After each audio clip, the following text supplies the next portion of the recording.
주님의 거룩한 임재가 심령에 충만하시기 바라겠습니다. 오늘 말씀은 고린도후서 2장 5절에서 11절 말씀입니다. 근심하게 한 자가 있었을지라도 나를 근심하게 한 것이 아니요 어느 정도 너희 모두를 근심하게 한 것이니 어느 정도라 함은 내가 너무 지나치게 말하지 아니하려 함이라. 이러한 사람은 많은 사람에게서 벌받는 것이 마땅하도다. 그런즉 너희는 차라리 그를 용서하고 위로할 것이니 그가 너무 많은 근심에 잠길까 두려워하노라. 그러므로 너희를 권하노니 사랑을 그들에게 나타내라. 너희가 범사에 순종하는지 그 증거를 알고자 하여 내가 이것을 너희에게 썼노라. 너희가 무슨 일에든지 누구를 용서하면 나도 그리하고 내가 만일 용서한 일이 있으면 용서한 그것은 너희를 위하여 그리스도 앞에서 한 것이니 이는 우리로 사단에게 속지 않게 하려 함이라. 우리는 그 계책을 알지 못하는 바가 아니로라. 아멘. 오늘 말씀 6절 말씀에 보면 이렇게 기록하는데요. 이러한 사람은 많은 사람에게서 벌받는 것이 마땅하도다. 자, 이렇게 기록하는데 자, 이러한 사람이 벌받는 게 마땅하다 이렇게 되어 있잖아요. 이러한 사람은 누구겠습니까? 고린도 교회 안에 문제를 일으킨 사람을 말하는 것이죠. 자, 벌받는 것이 마땅하다 이렇게 되어 있으니까 이미 벌을 받은 상태라는 거고요. 자, 벌을 받았다 그 말은 고린도 교회 자체 내에서 징계를 받았다 이런 뜻이고, 구체적인 징계는 뭐냐면 출교입니다. 교회에서 쫓아내버린 것이죠. 그러니까 교회 바깥으로 쫓아냈다라는 것인데 이런 일을 당하는 게 마땅하다. 이건 잘한 일이다. 교회에 문제를 일으킨 사람을 징계하는 거 잘한 것이다. 지금 바울은 이렇게 말을 하고 있는 것이죠. 자, 고린도 후서를 지금 바울이 쓰고 있는데 이때 이 편지를 쓸 때 상황은 고린도 교회 문제를 그 교인들이 자체적으로 이제 잘 해결한 이후의 일이죠.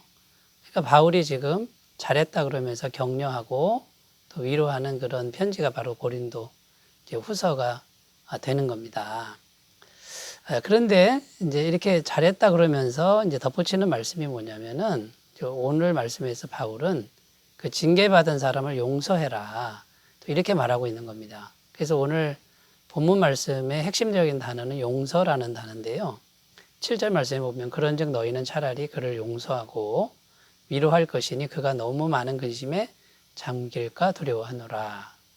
자, 징계했는데 잘했다고 해놓고 이제는 용서하고 위로하라 이런 이제 권면을 주고 있는 것이죠. 자, 그럼 왜 이런 말을 했느냐라는 거예요. 일단은 교회 이름으로 징계를 했지만 그 징계받은 사람을 이제는 용서하는 게 더 중요하다. 자, 이것을 지금 말하고 있는데 이게 왜 중요한지 오늘 이제 본문 말씀을 하나하나 살펴보면서 그 이유를 살펴보고요. 같이 은혜를 나누겠습니다. 첫 번째는 이런 의미가 있습니다. 징계받은 사람의 영혼을 생각하라 라는 거예요. 7절 말씀에 그런즉 너희는 차라리 그를 용서하고 위로할 것이니 그가 너무 많은 근심에 잠길까 두려워하노라 이렇게 되어 있잖아요. 너무 많은 근심에 잠긴다 이 표현이 뭐냐면 근심에 삼키어질까 봐 두렵다. 여러분, 근심에 삼키어지면 어떻게 되죠? 아예 신앙에서 멀어질 수 있다라는 겁니다. 자, 그렇게 되면 가장 안 좋은 결말이 된다라는 것이죠. 자, 교회에서 징계는 했습니다. 그런데 여러분, 교회에서 징계해서 출교를 했어도요, 그 징계의 목적은 무엇입니까? 그 영혼을 살리는 겁니다. 그 영혼이 죄를 깨닫게 하고 회개하게 해서 다시 주님께 돌아가게 하는 게 그게 진짜 목표지, 징계 자체만 하는 거는 진정한 목표가 아니라는 것입니다. 여러분, 그러니까 징계한 다음에는 반드시 용서와 위로가 필요하다라는 것이죠. 여러분, 우리가 왜 용서를 해야 할까요? 우리는 날마다 주님으로부터 용서받고 있다라는 것입니다. 우리는 날마다 마음으로 죄를 생각하고 죄를 짓고 또 어떨 때는 고의적으로 죄를 품기도 합니다. 그런데 우리가 십자가에 달려 피 흘리신 주님만 의지하면 주님이 언제든 용서해 주시지 않습니까?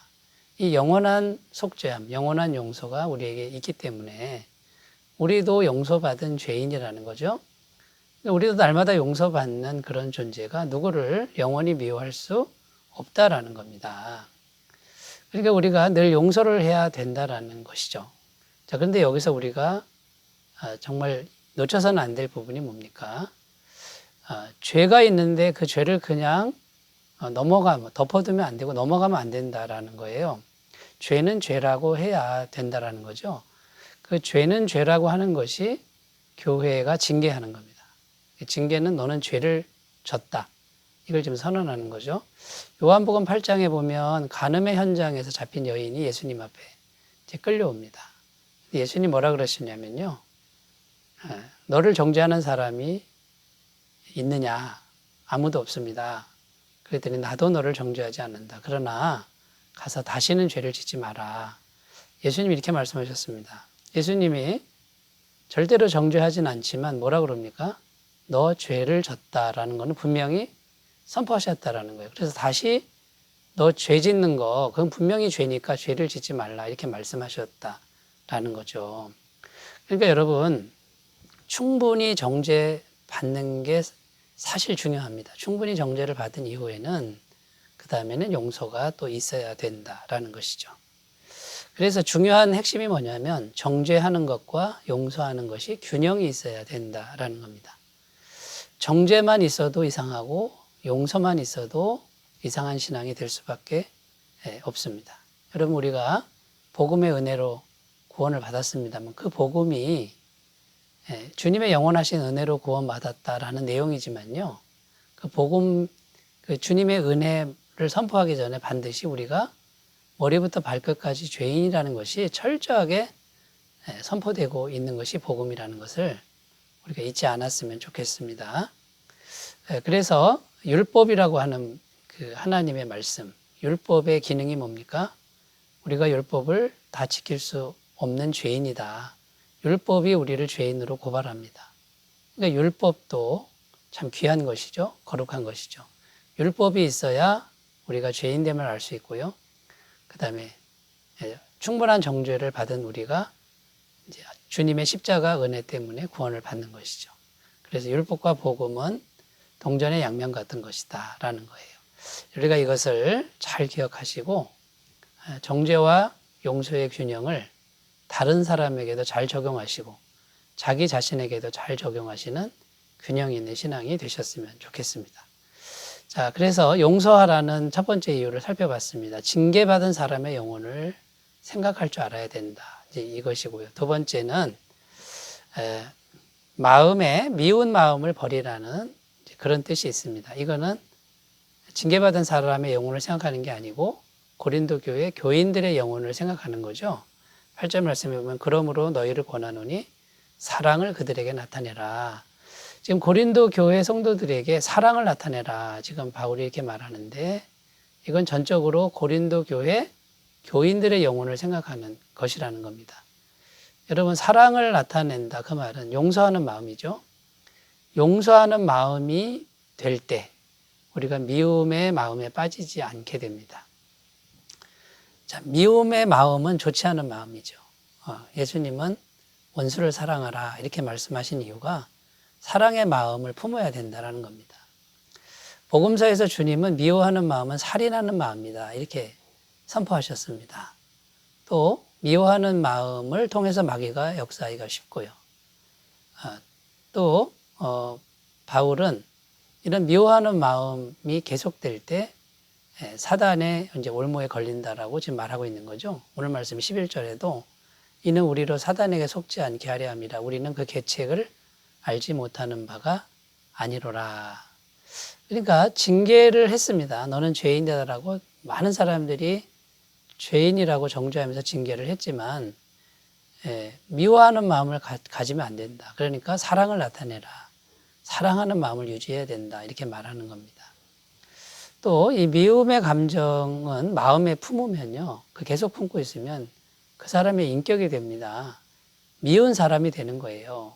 근데 그 미운 인격이 되면은 운명이 또 그렇게 됩니다. 미운 인생이 돼버리는 거죠.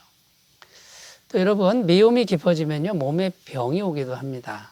제가 만난 어떤 권사님은 평생 관절염을 갖고 살았는데 용서가 안 되는 사람이 있었습니다. 근데 어느 날 복음을 제대로 깨닫고 나서 용서가 이루어졌는데 관절염이 나았다라는 것이죠. 여러분, 용서가 참 어렵습니다. 사실 어렵습니다.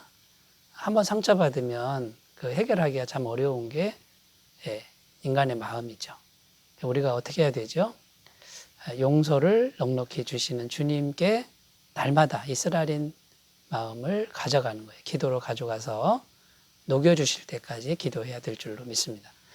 자, 이제 세 번째입니다. 첫 번째는 징계받은 사람의 영혼을 생각하고, 두 번째는 징계한 성도들의 마음을 생각하는 거고, 세 번째는요, 이 용서하는 이런 마음은 자원하는 마음으로만 가능하다라는 거예요.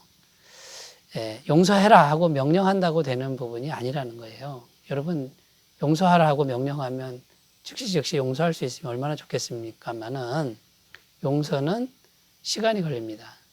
자연스럽게 자원하는 마음이 될 때 이게 가능하다라는 것이죠. 그래서 지금 사도 바울은 명령하는 것이 아니라 부탁하는 이제 그런 태도로 말하고 있는 거고요. 이 자원하는 마음을 지금 사도 바울이 강조하고 있는데, 자원하는 마음이 이게 아주 중요하다는 거예요. 교회의 생명이 자원하는 마음이라는 겁니다. 교회가 어떻게 생겨납니까? 우리가 복음을 듣고 성령님을 우리가 이제 체험하게 되죠. 성령님이 주시는 자원하는 마음 때문에 교회 공동체가 모이는 겁니다. 자원함으로 모이는 거죠. 또 교회가 어떻게 운영됩니까? 의무나 복종, 이것이 조금은 있겠죠. 그러나 그것만 가지고는 교회 운영이 안 되고요. 교회는 자원하는 마음으로 운영이 되어야 한다. 그래야만 은혜로운 공동체가 될 수 있다라는 겁니다. 여러분, 용서라는 것도요, 자원하는 마음으로 하려고 할 때 진정한 용서가 된다라는 거고, 누가 명령해서 되는 것은 진정한 용서가 아니라는 것입니다. 자, 그러므로 여러분, 우리가 용서하려고 하는 마음에 성령님을 초청해서 자원하는 마음을 주시옵소서, 이렇게 기도하는 것이 우리에게 필요할 줄로 믿습니다.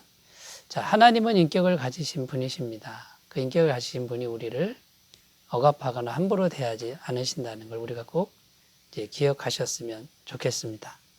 그래서 인간에게 자유의지를 주셨을 때 우리의 인격을 존중하시고 또 우리의 자원하는 마음을 통해서 영광 받으시는 이제 그런 주님과 자원하는 마음으로 자발적으로 인격적으로 잘 교제하시는 그런 삶이 되셨으면 좋겠습니다. 기도드립니다. 하나님 아버지, 교회가 징계를 했지만 그 이후에는 용서와 위로가 필요하다는 그런 말씀을 주셨습니다. 하나님, 죄는 죄로 분명히 선포할 수 있는 용기를 주시고, 그러나 우리 마음에는 미움이 아니라 사랑과 용서와 자원하는 마음으로 충만하게 하옵소서. 예수님의 이름으로 기도드립니다. 아멘. 주님의 은혜가 충만하시기 바라겠습니다. 감사합니다.